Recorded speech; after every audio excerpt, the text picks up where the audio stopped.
Welcome to this candidate forum sponsored by the Athens Public Library and the Athens County League of Women Voters. I think this is working fine, but let me just inquire. Can you hear me properly out there? Good. And now let me caution our candidates, please keep your mic within 6 inches of your mouths because you want us to hear, and it looks as though they're both a good bit farther away than that right now. So I could be a little farther. Well, that's probably right. So I'll be 6 inches and you bring it up to 6 inches. All right. Tonight we hear from the candidates for the Ohio House of Representatives for the 94th District, Yolan, Dennis, and Debbie Phillips. And let me review the ground rules for the evening, and these have already been sent to the candidates, so they have seen them. Each candidate will have 3 minutes for an introductory statement, and the order of those statements was determined by lot a few minutes ago, and Debbie Phillips will be first, followed by Yolan Dennis. Then we'll turn to the members of our media panel and invite from them one question apiece to the candidates. And so the reps tonight, and the order are Julia Fair of the Post, David DeWitt of the Athens News, and Sarah Brumfield of the Athens Messenger. And the candidates will have a minute and a half for each one of those answers. And the first question will be addressed first by, in the same order as the opening statements. And so that will be Debbie and then Yolan. And then after that, it'll alternate all the way through.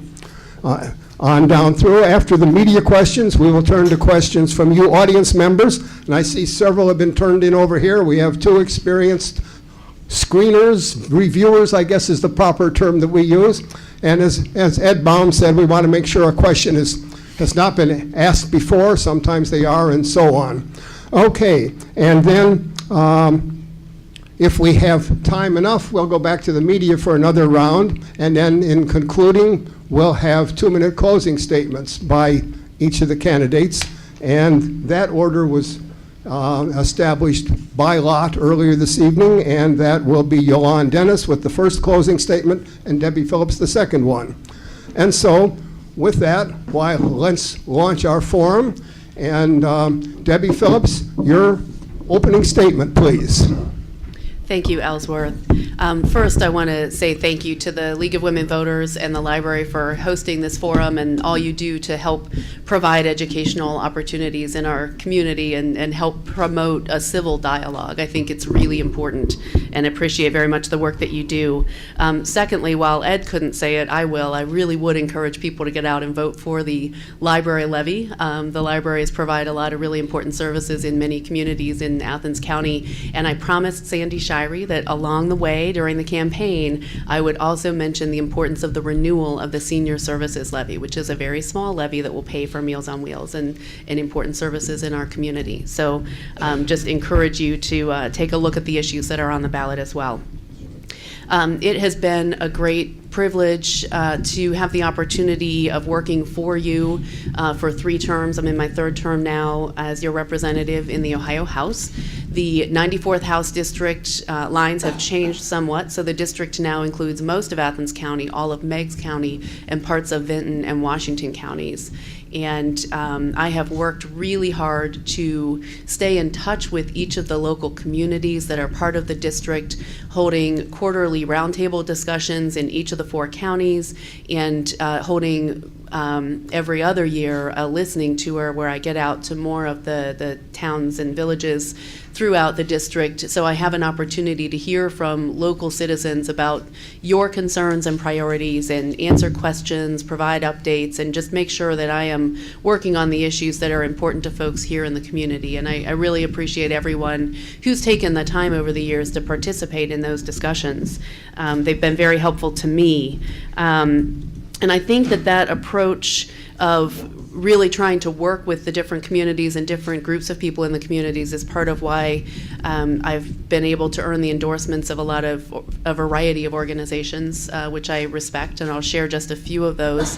I'm very pleased to have the Friend of Agriculture designation from the Ohio Farm Bureau, and to have the endorsements of a variety of organizations such as the Fraternal Order of Police, the NRA, the OEA, OFT, the various teachers unions, just got the ACT Ohio, which is affiliated construction trades, just a variety of organizations from different perspectives, and really appreciate the vote of confidence and the support of those groups in seeking a fourth term. I've worked really hard to try to fight for our region and bring investments into the region. I think most notably, we were fortunate to be able to take advantage of the stimulus funds to finally get the money in place for the Nelsonville bypass, which has really made it a little bit of a quicker trip to Columbus and improved safety on our local highways. And since I am out of time, I'll talk about some other things. Oops, okay. But I hope to have the opportunity to keep fighting for Southeastern Ohio, fight to restore the local government funds and for our local schools. Thanks. Thank you. Yolan? Good evening, everyone. I also want to thank the League of Women Voters for this forum and all in attendance. It's really good that you come out on a kind of a dreary day and hear about the candidates and what we have to say. Again, I'm Yolan Dennis. I'm a candidate for the 94th District, and Debbie went over the counties in the district. But I am someone who has become very concerned about issues surrounding all kinds of things that are going on in our communities and our state. I grew up in Washington County on a farm, and my husband and I live on a farm now where we have raised our 5 grandchildren. I'm a registered nurse. I was blessed to be able to stay home with my children while they were growing up, and then when the youngest child started school, I went back to work. So I've done a lot of different variety types of nursing. Presently, I work in a physician's office. I'm active in the community. All the time that my children were in school, I volunteered at the schools. And so other community things that I've been involved in include church and Bible school, firefighters, the local firemen and their festivals and things like that.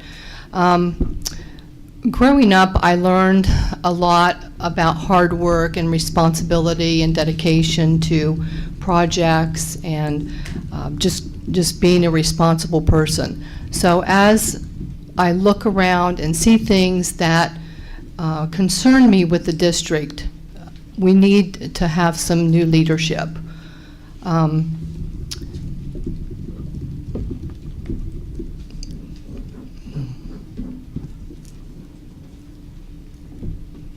I am someone who will stand up for the small business people.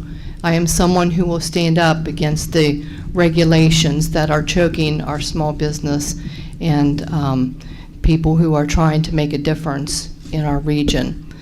I am someone who will stand up against the federal intrusion of our everyday lives.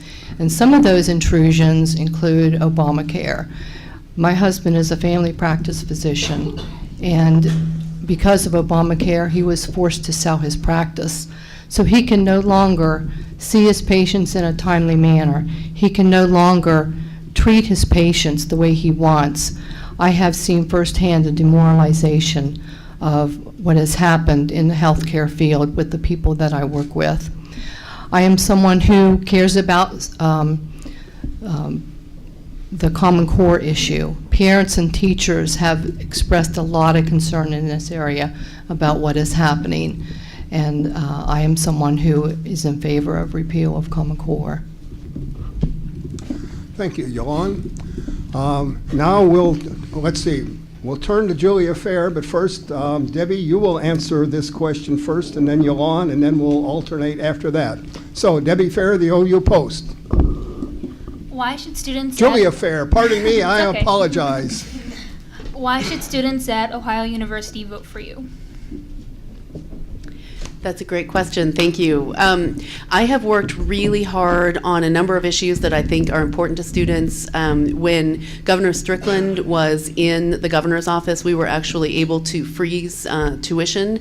Unfortunately, that's something that hasn't been able to be maintained with the state's budget challenges since the Great Recession, but that was something that I was really proud to be able to work on. I've also worked very hard to protect access to the ballot. Unfortunately, the current administration and the current majority in the legislature have been taking steps to try to make it more difficult for people to vote. I think that particularly when young citizens are getting involved in the process, it's important that they have a good experience, and I find it very frustrating to think that some people could show up to vote for the first time and end up getting turned away for bureaucratic reasons in a state where we have no evidence of voter fraud. So I've been working to protect students' rights, and I've been working to try to help control the cost of tuition. I also think that we really need to encourage better collaboration between higher ed and local industries to make sure that we're helping people come out of school with marketable skills where they're going to be able to get a job very, very soon upon graduation. So I hope that we can work together on those issues. Yolan? Ohio University students should vote for me like any other student should vote for me. I've had 4 out of my 5 children have gone to college, and they've worked very hard. And when you go to college, you want to be able to come out with marketable skills and be able to get a job. And we need job opportunities in this region. So that is why the students need to vote for me. I'm a person who is pro-job, and there are lots of opportunities going to be out there, especially with the oil and gas industry coming. Marietta College has a new program this year, land management. They have a top-of-the-notch petroleum engineering program, and OU has a lot of really good programs too. But just as an example, college students are going to have debt coming out of college, and so they need to be able to get a job when they come out. So, and if they choose to stay in this area, which, you know, if they are from this area and they want to stay in this area, they're going to need to be able to find a job. In the current legislation and in the current assembly, jobs are kind of hard to come by, and we need someone who will help stimulate the area to foster job growth. Thank you, Yolan. We'll go for the next question then. Yolan, you'll address it first, and we turn to David DeWitt of the Athens News. David? Thank you, Ellsworth. In recent budgets, various government expenses have been slashed to fund tax cuts that have been aimed predominantly at top earners. Governor Kasich has repeatedly stated his intention to use severance tax money from oil and gas drilling for more such income tax reductions. My question is, do you believe that tax cuts for top earners spur job creation? And do you believe that the allocation of severance tax money is appropriate? I believe that the allocation for severance tax is appropriate. I would like to see it even lower because I think that we need to give those people an opportunity to invest. It takes a lot of capital for someone to invest in the oil and gas industry, and so in order to keep those people here, we need to make sure that we keep the taxes low as possible. Again, it is a huge investment. Think of all the things that they have to pay for, and they have lots of taxes themselves that they need to pay for, and just all the jobs that they will be creating, well workers. There's just a tremendous amount of things that come into play with the business. So we need to keep those taxes as low as possible. In reference to Governor Kasich's tax cuts to the wealthy, some of those people are providing jobs, and they have businesses that they will be able to extend to the people that are working for them. I am for tax cuts across the board. I think that we need to make sure that we give everybody a break that is possible. Thank you. Debbie? Thanks for the question. You snuck 2 in there in one. So first, with respect to Governor Kasich's tax policy, it has been more of a tax shift. He really tried to keep the focus on the income tax cut, but I think it's important to look at where the money comes from to make up the difference.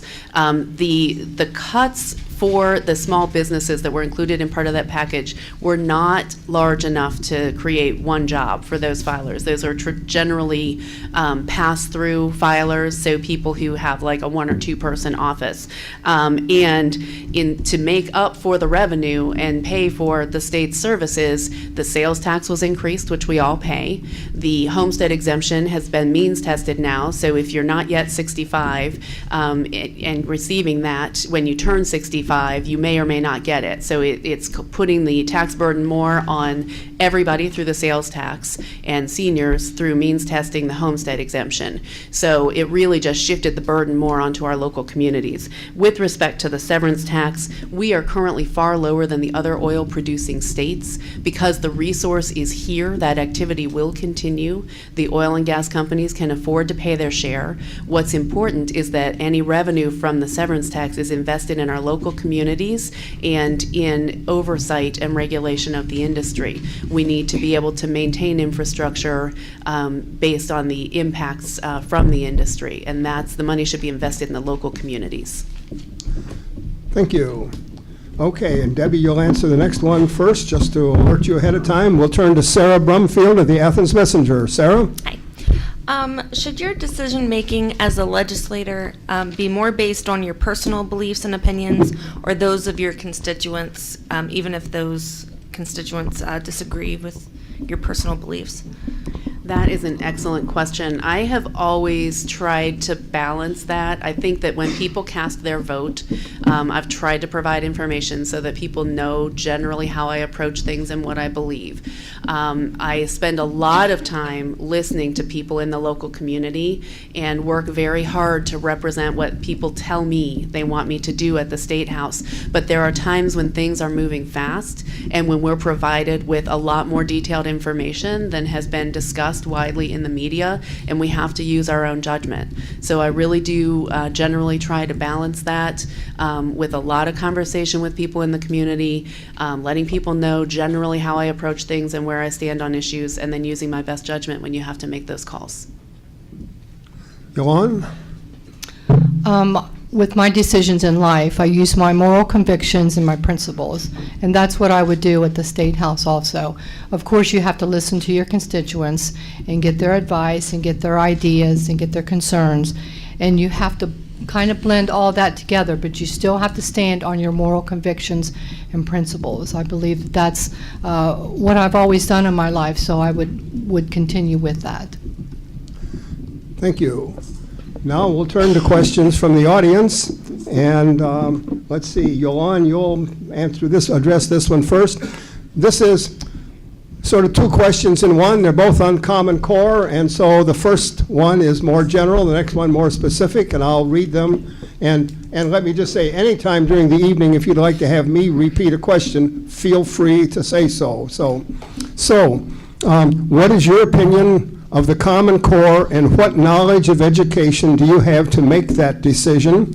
And secondly, if Common Core is not a curriculum, why do schools and the state have to purchase Common Core, have to purchase Common Core approved textbooks and materials? Let me read that again, because I missed the compound adjective. If Common Core is not a curriculum, why do schools and the state have to purchase Common Core approved textbooks and materials? Okay, and read the first part again. Surely. That was really long. What is your opinion of the Common Core, and what knowledge of education do you have to make that decision? My opinion of Common Core is, as I have talked to a lot of people, a lot of families, a lot of teachers, retired teachers, my opinion is, and also as I have done a lot of research, that I think that Common Core needs to be repealed. And I come to that knowledge because, in my experience, again, talking to everyone, and it is their opinion and their feelings that it should be repealed. There are a lot of issues that surround Common Core. I believe that it takes away the power and decision-making of our local educators, our teachers, and our parents. I think we always need to keep these people involved in the education process. While my kids were growing up, I was very involved in their education. And as they brought things home from school to work on, whatever, I was involved in the process. Common Core is curriculum. I have seen stacks of textbooks and materials on administrators' desks, and it is geared toward the standards, but it is curriculum. Thank you. Debbie? Thank you for the question. First of all, to be clear, Common Core was developed by the states, by the state education administrators and the Governors Association. It is a set of standards in English language arts and math. It is not a curriculum. There is no required curriculum. It basically sets the bar so that if a student here takes Algebra 2 and a student in another state takes Algebra 2, we're able to understand that they've learned certain things and they know how to do certain things. This came about at a time when I believe it's more than 40% of Ohio high school graduates who go to college have to take remedial classes when they get to college. So these are students who did everything that they were told they were supposed to do in high school, and they were not ready for college or career when they graduated high school. We have not been doing what we need to do for students, and setting the bar high is a reasonable thing to do. There are implementation issues with Common Core that need to be addressed, but there is no required curriculum. Many schools have spent an extended period of time working through their curriculum and aligning to the standards and figuring out their plan to be able to hit that bar. And there's been a significant investment of time by many Ohio educators developing curriculum to get to the standard. Thank you. Okay, well, for the next question, Debbie, you will be addressing it first. Southeastern Ohio has a terrible economic reputation. What will you do to fix it? That's a blunt, so let me just read it again. That's blunt and straightforward. Southeastern Ohio has a terrible economic reputation. What will you do to fix it? Well, it's an interesting question. I disagree with the premise of the question. I think there are a lot of great things happening in Southeastern Ohio, and I think that an important part of what we do as leaders is to hold up successes and help people see what we're doing well here. Ohio University has one of the best rates of technology transfer of any institution of higher education, where research that's been done at the university has been turned into marketable products. We've got Quidel out on East State Street. We've got the various companies that have been supported by the Innovation Center. There are great things happening in Southeastern Ohio on an economic basis, and we're able to tell that story when we work together.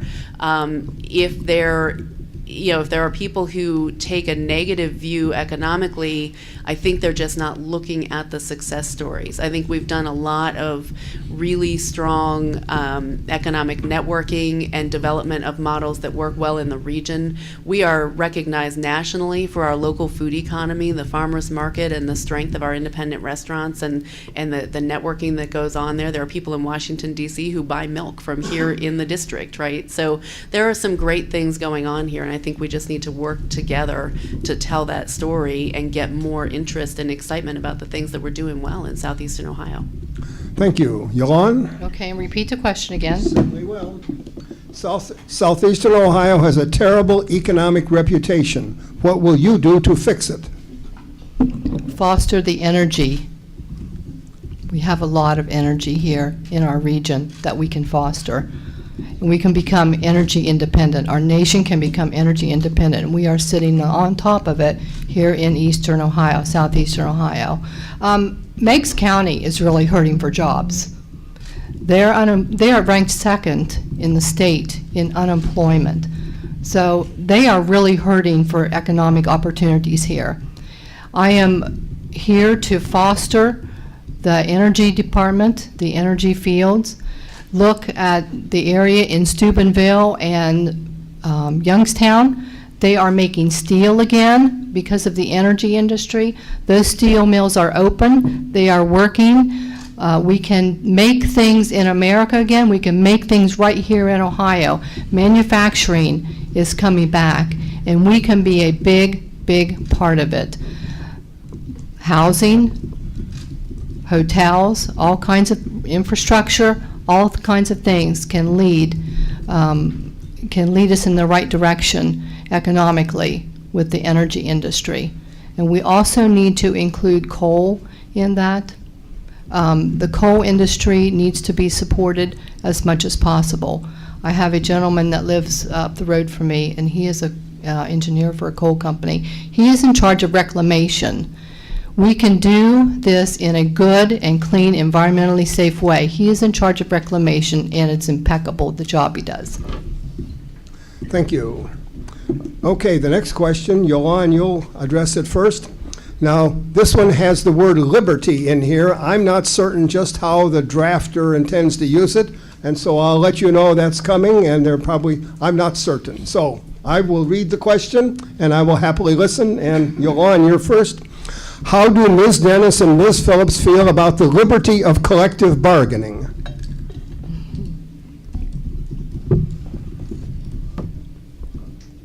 My first? Yes. Okay. I believe that unions have the right to collectively bargain. I also am in favor of right to work, but they do have the right to collectively bargain. I have a son-in-law and a son that works in the union, so I am not against that at all. I believe that the teachers that I have supported collectively bargain also, but also, we have the right to work where we want to. We should have the freedom not to join a union or to join the union. Thank you. Debbie? Thank you. That is a great question. I can start with talking about my track record. I voted against Senate Bill 5 when it came through the House and worked actively with local citizens to repeal it. Athens County had better than 80% vote to repeal Senate Bill 5, and it was the strongest showing in the entire state. I am opposed to so-called right to work. There's a lot of misinformation that is bandied about with respect to what that means, but there is, currently no one is required to join a union, but the unions are still required to represent all members of the bargaining unit, and so unions are allowed to charge fair share fees to cover the cost of representing those employees who choose not to join the union. So there is no forced unionization, and the states that have so-called right to work laws on the books have worse track records with respect to workplace safety, and they have lower wages across the board, not just for union workers, but for everyone. There are even increased workplace fatalities in states that have so-called right to work laws as opposed to states that do not. And I would fight alongside all of our friends in the family of labor to oppose any efforts to push so-called right to work through here in the state of Ohio. Thank you. Yolan? She already got that one. Whoops, wait, I'm mixed up. You already addressed that one, didn't you? I'm reading ahead, I apologize. And so, Debbie, this will be your question. To expand Medicaid under the Affordable Care Act, also known as Obamacare, the governor bypassed the opposing legislature. Because of this expansion, over 3,000 additional Athens County residents are now covered by Medicaid. Do you support this expansion of Medicaid?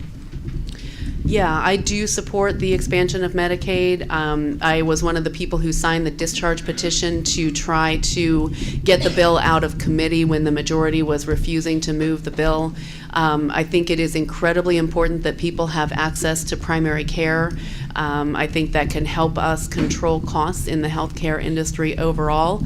I think it's far better for people to have access to primary care than to show up in the ER when they are facing a worse situation in the most expensive care setting available. So the expansion of access to Medicaid in Ohio has helped to provide that access to people who need it.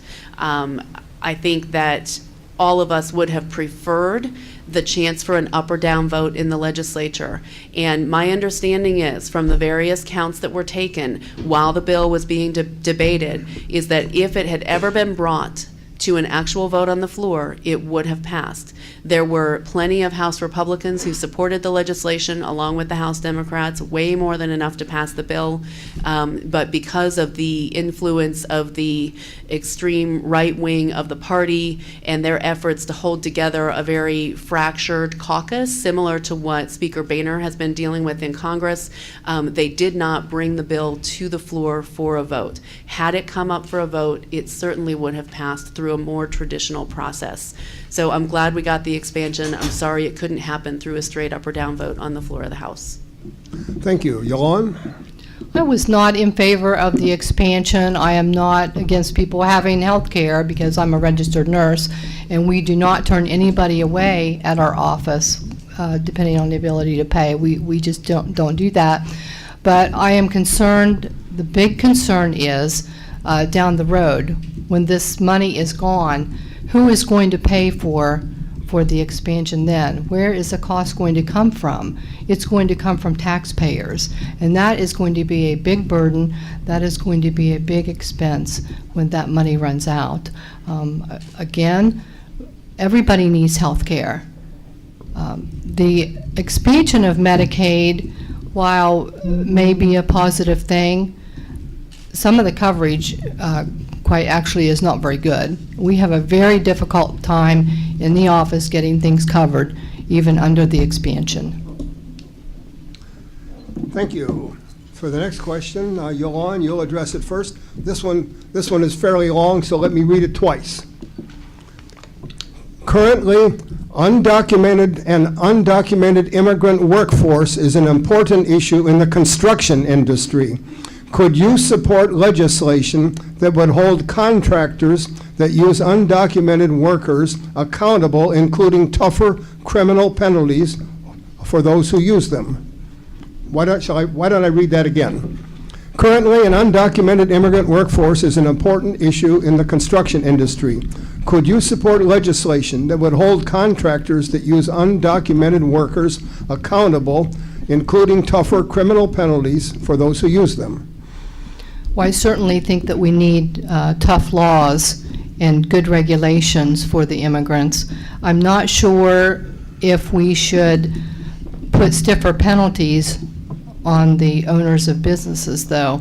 It probably is something that we would need to take a real close look at and see what needs to be done. I'm just not sure that is the route that we need to go, to put real stiff penalties on farmers and things like that. Thank you. Debbie? Thank you. That is a complex issue. I think that one of the areas that people are not as familiar with respect to undocumented workers is that there are employers who bring people in on work visas and then end up treating these workers very badly. There are situations where people are living in conditions that are really a form of indentured servitude, and so it's a concern both within the industry and for the individuals and the way they're being treated. What I have done over the course of the last couple General Assemblies is to work on some issues that deal with the construction industry. I'm the lead sponsor of a bill that would deal with employers who are really kind of creating an uneven playing field by treating their employees as if they were independent contractors. And that would really get at a lot of this. There are businesses who treat all of their employees as independent contractors and give them a 1099 instead of treating them as employees and doing the withholding. And that allows them to keep a lot of this work off the books. And so we've got that uneven playing field issue, as well as the fact that the local taxes and withholding aren't being done. So this bill would deal specifically with making a clear definition of employee versus independent contractor, a common test that would be used across all the state agencies that deal with employment. And it was based on recommendations from Attorney General Rich Cordray's task force. Thank you. And Debbie, you'll be first on this next question.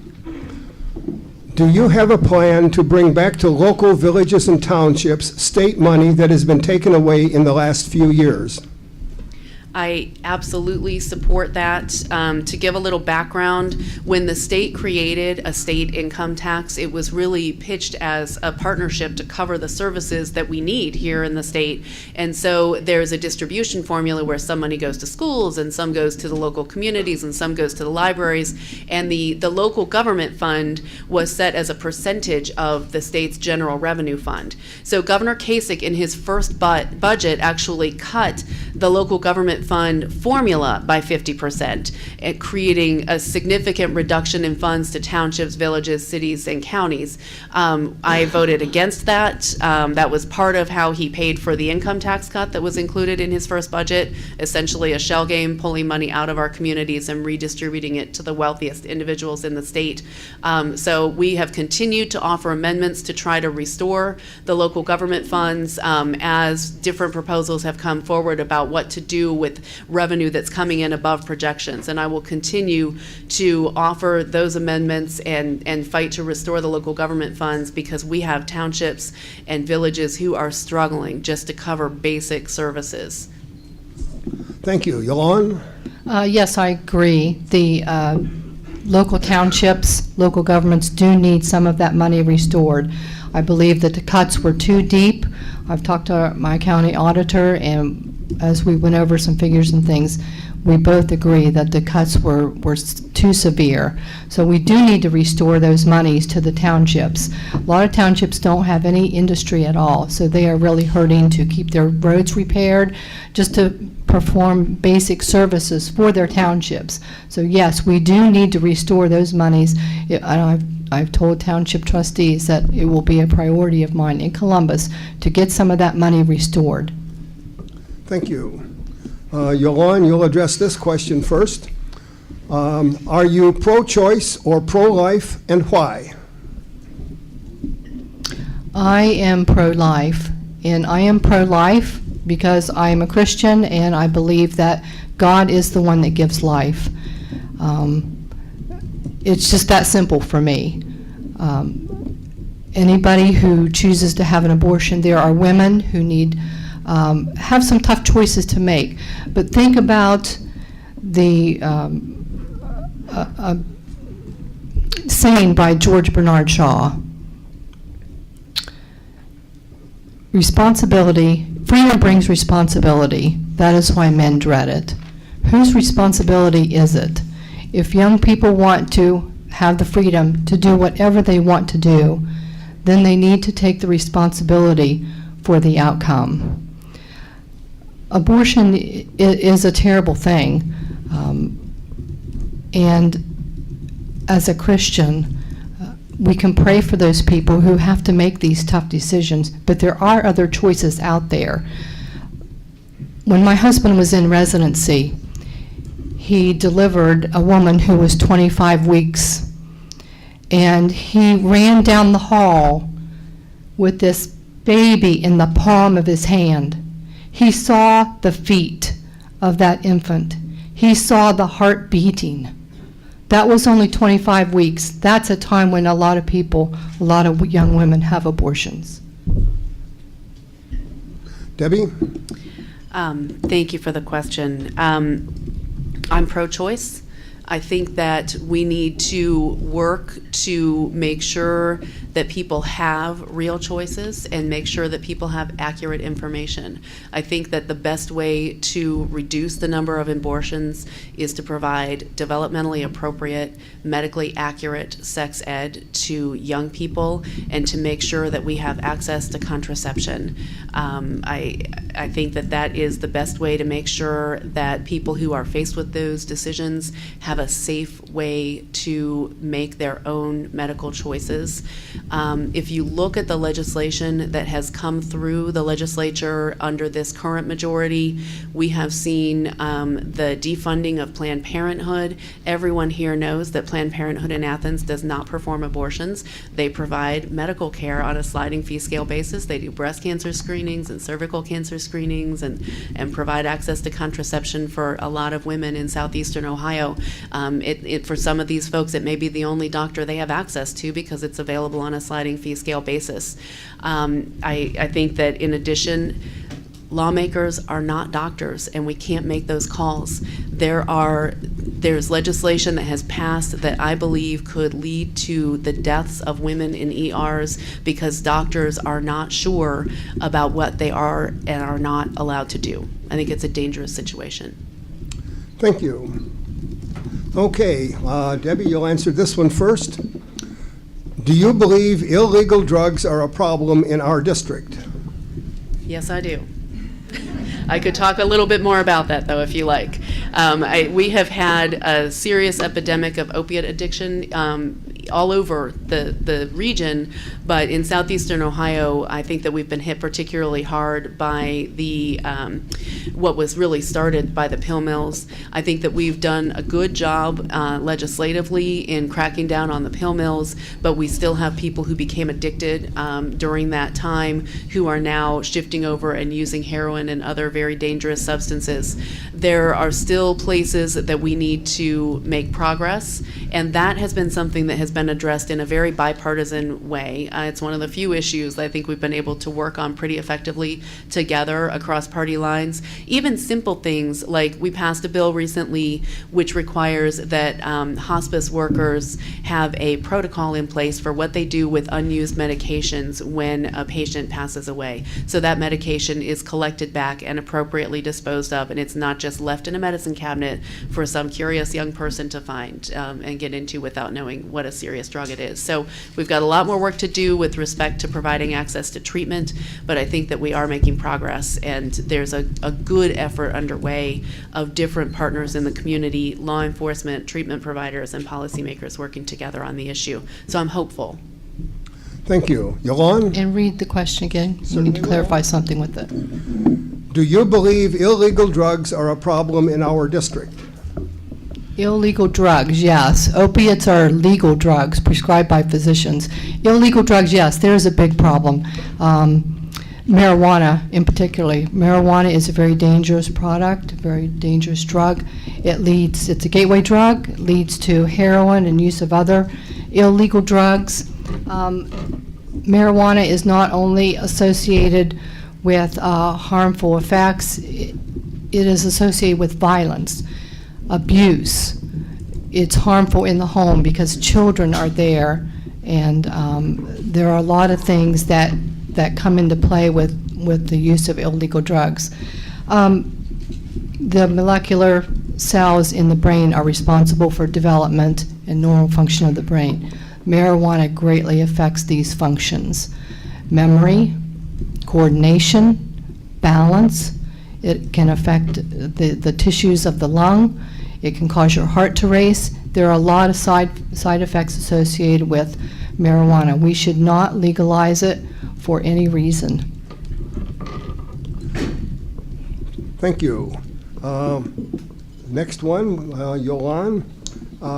I'm going to read this one twice because one of the adjectives here is in quotation marks, written that way, and so I want to convey that to you, so I'll read it twice. What are your ideas for, quote, good, unquote, jobs for our area? So what are your ideas for good jobs for our area? Well, I'll have to go back to the energy industry because that's where it is right now. We're having an energy boom in southeastern Ohio. A lot of opportunities are available, not only well workers, infrastructure can be rebuilt, roads included in the infrastructure, the hotel industry, food. We just have a lot of opportunity here. Again, the manufacturing that is coming back to Ohio. When people have jobs, they can move out of poverty. When people have jobs, they can have a better living.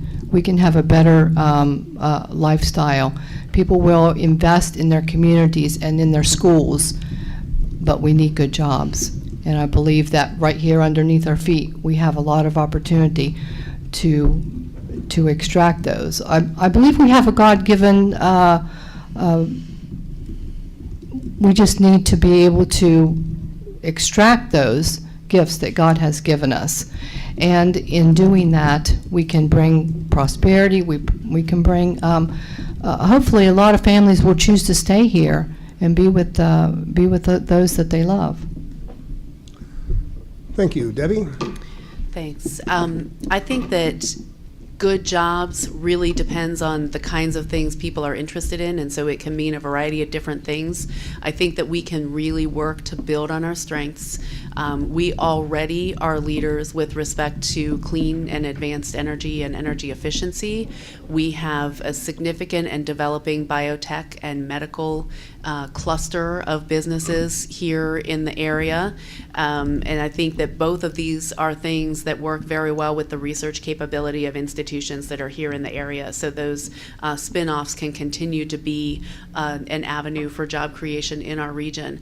I also think that we have some really unique attributes in southeastern Ohio that we cherish, with the beauty of the region and the ability to really attract folks in who are interested in very active and ecotourism, who are interested in learning about our local food economy and the things that people are doing to create a really vibrant local economy here in southeastern Ohio. So there are a range of different types of jobs that I think can all be considered good jobs, that we can continue trying to strengthen those sectors. I do believe that we need to do more to help businesses develop and expand, and the new banking rules have made that very difficult, which is why previously I supported the working capital bill to help with the state's ability to help businesses in that expansion mode, where they are, after they've had their initial launch and they're ready to really step up their game. I think that's a place where the state could help to intervene effectively. Thank you. Yolan? Whoops, wait a minute. I'm getting my lines mixed up, sorry. So Debbie, you're first on this one.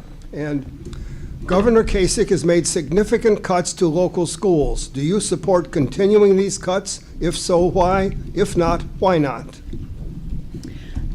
I think we need to invest in our local schools. I think we need to restore the money that was cut, and I think we need to go back to really looking what it takes to provide opportunities for our kids. I had the great pleasure and opportunity to work with Governor Strickland on developing the evidence-based model of actually trying to zero in and look at what is proven to be effective for kids and what does it cost to provide those things, like smaller classes in the early grades and access to a broader curriculum at the high school level. So it was very frustrating when that was one of the first things that Governor Kasich did, was to eliminate the evidence-based model, replacing it with nothing, leaving us with no funding formula for his first 2 years in office. But I think that one area of promise right now where we can work in a bipartisan way is to look at funding for transportation. In rural southeastern Ohio, transportation eats up a much larger chunk of the school budget than it would if you're in a district the size of Bexley, right, where people are closer together. We've got districts where the buses travel 3,000 miles a day, the vehicle fleet for the school district. And so if we could appropriately fund the transportation costs, it would allow us to channel the money that is available for schools into the classroom, into teachers, computers, textbooks, and supplies that we need to make sure our kids have similar levels of opportunity to other students across the state. Yolan? Well, the evidence-based with Governor Strickland, there was never a funding plan put in with that. And I would like to ask Debbie, what has her plan? Why hasn't she ever introduced a bill to address the education funding problem? Because ever since my oldest child started school, they've had this issue with funding, and they haven't been able to come up with a formula. It's been deemed unconstitutional. So what has been done? Nothing has been done. They haven't been able to find a solution. And that is, we need to bring everybody together, all the experts, educators, parents. They've not been able to do that. So I think that we need to try to get everybody together to try to come up with some kind of funding solution for our schools. The funding has been cut, and we need to have a remedy for that, but no one's been able to come up with that. And that's something that we need to work really, really hard on, because in southeastern Ohio, our schools are hurting. City schools, Columbus City schools, they seem to have plenty of money. It's a richer district, but we're hurting here, and we need to figure something out to help our students.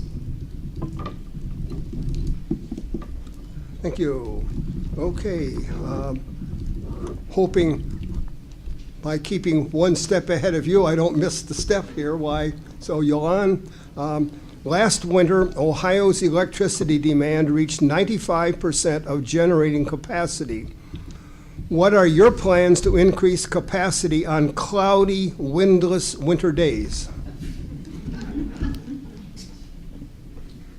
Really? Well, we have energy here in southeastern Ohio, and I think that is the key. I have no problem with wind and solar, but in southeastern Ohio, the wind doesn't blow every day and the sun doesn't shine all that much. So we can develop those energies, but they are inefficient right now. They are very inaffordable at this time. We can keep working on that, but the energy that we get from natural gas and from coal, there are due to be over 200 coal plants shut down in the United States in the next few years. And I think that is going to be a big problem. Like you said, last winter, all the coal-firing plants were firing on all ends. And we also had, there was a threat of brownouts and blackouts. So we have to be very careful how we cut the coal back. The EPA is overstepping its bounds and wanting to come up with all these regulations that make it impossible for us to be able to be energy independent and use the coal like we need to. Thank you. Debbie? Great question. Again, I take a little bit of exception with the premise. Yes, there were great demands placed on the grid, but I remember Mark Shanahan used to talk about Ohio as the Saudi Arabia of waste heat. We have still a lot of manufacturing and a lot of manufacturing capacity here in Ohio. And currently, the regulatory structure is such that if they were to build their own combined heat and power, capture that waste heat, capture the gases that are being flared, and use that to generate electricity, they still have to pay really high rates for standby capacity to the electric utilities. So it's hard to get the companies to make that investment in their physical plant when they have to still keep paying for the utilities to be able to meet demand if they need to. So I have worked on a couple different pieces of legislation that we haven't been able to get through, but to try to change the rules so that that capacity can be counted as part of baseload, and the industrial facility could have a plan that if they're thing fails, maybe they would go down a shift a day until they fix it or something, that they wouldn't have to require AEP to meet their full demand instantaneously should their generating capacity fail. So I think there's a lot we can do with efficiency that is way beyond compact fluorescent light bulbs by dealing with combined heat and power at industrial facilities. And I do think it's an all of the above strategy if we're going to have real energy independence. Thank you, Debbie. Okay, and Debbie, you're first on this one. Do you favor reform of the process of drawing the boundaries of Ohio voting districts? And that would be for state legislature and Congress. And if so, what would be your strategy? Absolutely. If you look at the district lines that we have right now, they are not reflective of the composition of the voters here in the state of Ohio. This is a state that reelected Sherrod Brown and that reelected President Obama, and yet 75% of our congressional delegation are Republicans, and 60 out of 99 of the House members are Republicans. The districts are drawn very creatively to try to come up with a particular outcome, and it's done in a very, very political way here in the state of Ohio. We did actually challenge this map. I believe that it's unconstitutional under our current constitutional rules because there are so many existing communities that were split in the drawing of this map, which is really already prohibited by our Constitution. I think that to strengthen the rules, it would be important to put in place provisions about being contiguous with existing jurisdictions so that if we have a county or a city or a township, that be kept whole to the greatest extent possible. There have to be some splits, right? Because Franklin County is not all going to be in one House district. But to also look at competitiveness as a really important factor. I think that people in this district have felt like they've got somebody they can really talk to, whether it was Jimmy Stewart or me, because this has been a pretty competitive district. And people, I think both of us worked hard to listen to people as a result. When the real fight happens in the primary, you end up with like Dennis Kucinich and the Tea Party and folks who are not really able to work together to solve problems because the districts are so extreme in both directions. Yolan? It is confusing the way that the lines are drawn, and I would have to take a real close look at it to see how it needs to be redone. As far as it being unconstitutional, I'm not sure about that part, but we do need to take a look and see how the lines are drawn. It can be confusing for a lot of people. There are some areas in Washington County that people will have a hard time trying to figure out who is in their district and who they need to call as their representative. But it is something that we do need to take a look at. Thank you. Okay, Yolan, you're first on this one. This one deals with climate change. To give you the topic, and here's the question.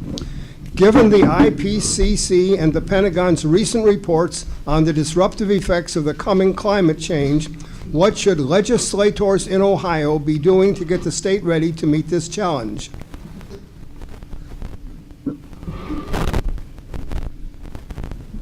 Boy, that's a tough question because I'm not one of those people who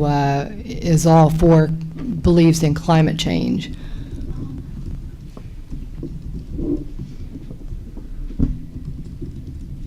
Shall I go on to Yeah, just go ahead. Debbie? Yes, and that's fine. Your choice. Debbie? Thank you. I mean, I think that the science is pretty clear. When this issue came up, actually, the bill that's been introduced that deals with Common Core at the State House would also repeal our state science standards and instead put in place a provision that require schools to teach the controversy with respect to evolution and climate science. And when I asked a question about that in committee, the sponsor of the bill told me to read the book State of Fear by Michael Crichton. If you're not familiar with it, it's a novel. So I have read it. It's an interesting read, but it's not a book I would look to try to understand the current consensus of the scientific community about the challenges that we're facing. I think that what we can do as policymakers in the state of Ohio is to work together to promote responsible steps with respect to construction and energy, the different energy sources and looking at energy efficiency. There are incentives that we had in place here in the state of Ohio, which were recently repealed, which were being very effective at helping to stimulate significant job growth in the renewable and energy efficiency sector here in the state of Ohio. So we've really gone backwards with the current majority and the current administration, and that's been a deep frustration to me when we are faced with such serious challenges. Thank you. So Debbie, with this one, this is really two questions, so let me just read it out, and there's room for two question marks. What is your opinion on gas drilling under the Ohio River and the problems with injection wells?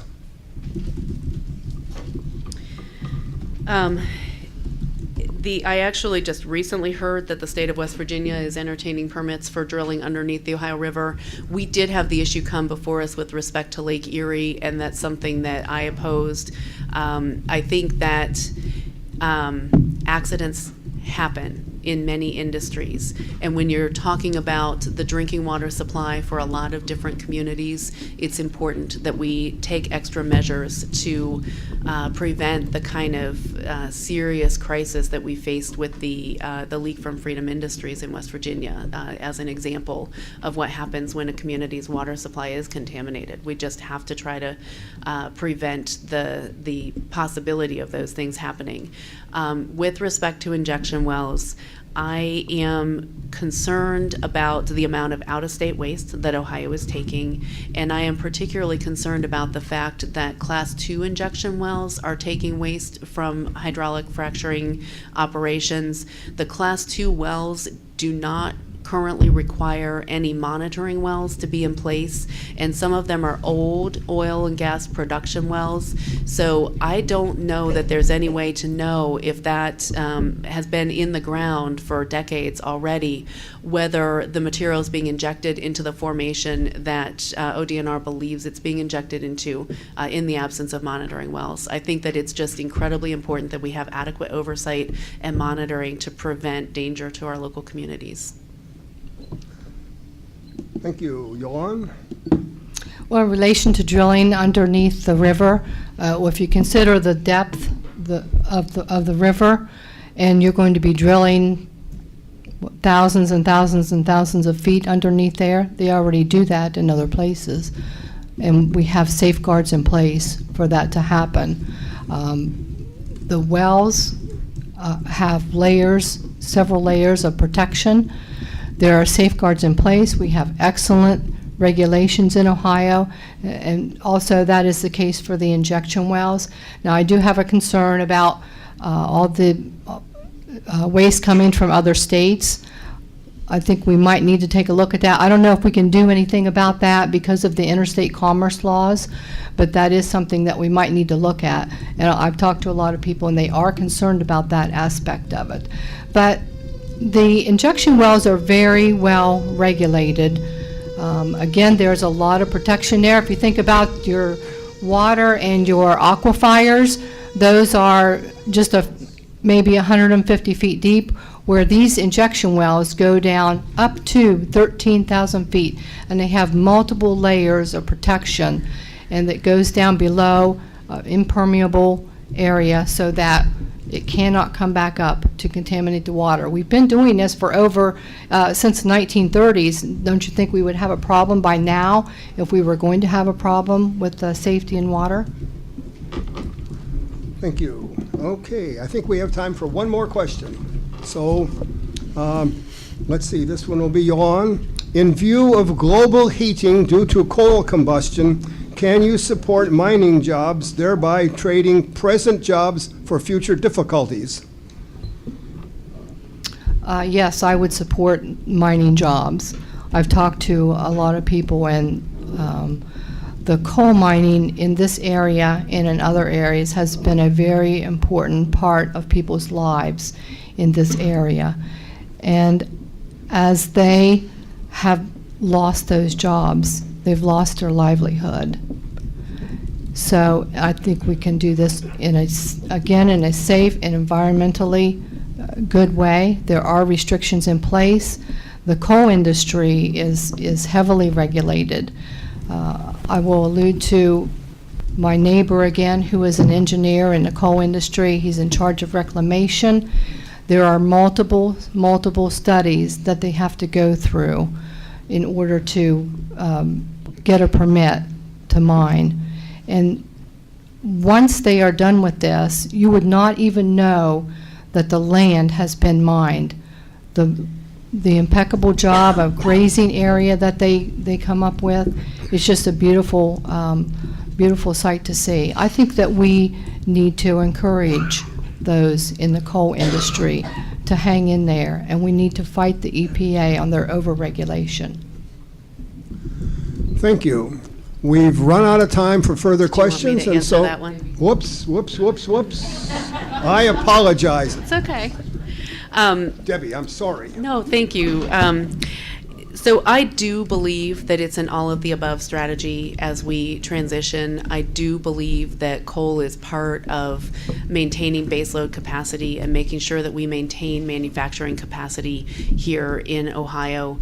I'm proud to have the endorsement of the United Mine Workers, and I think that it's really important that we also continue to fight for safety for the people who are doing that work, and that we continue to fight to take care of the folks who've sacrificed their health in doing that work. We've currently been dealing with an issue with the administration with respect to a black lung study to try to continue to help the folks who've been impacted from doing the work of going down in there in very dangerous situations generations to provide the energy that we've been depending on in this country. So I support the miners. I'm proud to have the endorsement of the mine workers, and I think that it's part of the mix. I think that we can do a lot more with renewables and energy efficiency, but I think that coal is part of our local economy, and it's an important part. Thank you, and I apologize again. Okay, I guess I'll notice it's as close to 7:40 as you can read. That's the time that we're supposed to stop with questions, and we have closing statements and then a few thank yous. And so by a drawing earlier, Yolan Dennis will give the first 2-minute closing statement. Yolan? Well, thank you again for sponsoring this forum. Southeastern Ohio is often a forgotten part of the state, and in fact, our area here is neglected. We have lost over 5,000 jobs in recent years in this area. 3 out of the 4 counties are ranked 2nd, 10th, and 17th in unemployment, and that is not acceptable. I am someone who will listen to business owners and others in the area with their concerns and ideas. I want to hear what their concerns are. I want to hear what their ideas are, and we need to take those back to Columbus. I am someone who will fight against that federal intrusion into the everyday aspect of our lives. Obamacare, Common Core, trying to infringe upon our Second Amendment rights. There are so many. Agriculture and farming. The EPA wants to take over regulation, more authority through the Clean Water Act. So I will be someone who will stand up and fight for what is right. Everywhere I go, people ask me why I would want to run for office with the negativity and the challenges that it poses.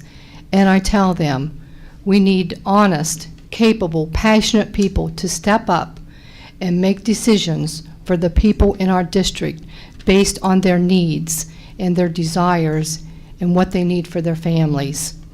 And I will be a person who will do that. This race is not about separating Democrats and Republicans. It's about the citizens as a whole of our state. When someone comes into the office, I don't ask them if they're a Republican or a Democrat. I don't ask them what their socioeconomic background is. They are treated with respect and the care that they deserve. And I believe everyone in Ohio needs to have the time for that. I would greatly appreciate your vote. Thank you very much. Thank you, both candidates, Debbie Phillips and Yolan Dennis. Thank you, representatives of the media. Wait, she hasn't given her closing yet. Goodness sakes, you're going to fire me. I'm fired. We still have a couple minutes, so it's okay. We've got, goodness, I'm busy trying to do too many other things, and I apologize to you. That's fine. So I want to thank the League very, very much for sponsoring the forum, and the library for providing the space, and all of you for taking the time to be here tonight. You know, however you end up voting in this race and in the other ones, I think it shows a remarkable commitment on your part to take the time to come out and really listen to the issues in depth. So thank you for being here and making the time to be part of this process. I have really enjoyed my time working for you in the State House. There are days when it is wildly frustrating because the partisanship is as bad as what you see going on in Washington in many ways. But there are days when we're able to get things done that really do help people in the region, whether it's an individual who's been having a difficult time dealing with the state agency and we can help cut through the bureaucracy, whether it's managing to get some investment in our region for projects like Stewart's Opera House and the Dairy Barn's Second Century, or whether it's working on something that I think could be really world-changing, like the evidence-based model, which we did pass and which Bill Phillips said put us on track to a constitutional school funding system. Unfortunately, it was not allowed to be fully implemented. But, you know, we'll continue that fight. We'll keep fighting for the region and fighting for our kids. And, you know, I have really enjoyed the opportunity to do that. And I hope that I'll be able to count on your support to be up there for 2 more years working for you up at the State House, and look forward to continuing many discussions with people, whether it's at the roundtable meetings or at the farmers market or in the aisles at Kroger. I love that people in this community come up and are very, very clear and open in sharing their opinions about stuff that we're working on, and I hope I have the chance to keep working with you and for you. Thank you. Thank you, Debbie. So let me thank again our candidates, and let me also note that you stayed within your time limits and you set a fine standard. Usually you have to have someone step out of line a couple seconds, and thank you both. Thank you, representatives of the news media, Julia Fair, David DeWitt, and Sarah Brumfield, and from the library, Todd Bastine, and several League of Women Voters members who have worked and set this up: Ed Baum, Mary Costello, Seal Weldon, Mary Lee Powell, Catherine Jellison, Linda Parsons, and Debbie's already properly thanked you and the audience members for coming, but if you'll give me another 10 seconds, I am always proud and pleased to be part of our candidates' nights here, and I think that if you wanted to go around the world and take a little videotape of this and show this throughout the world, here's democracy at work in Athens, Ohio. Most people have never seen anything close to this in terms of their governmental processes. So I want to thank you and the library and the league, because they're the ones who do this. So thanks a lot, and we'll see you 2 weeks from now for another candidates night.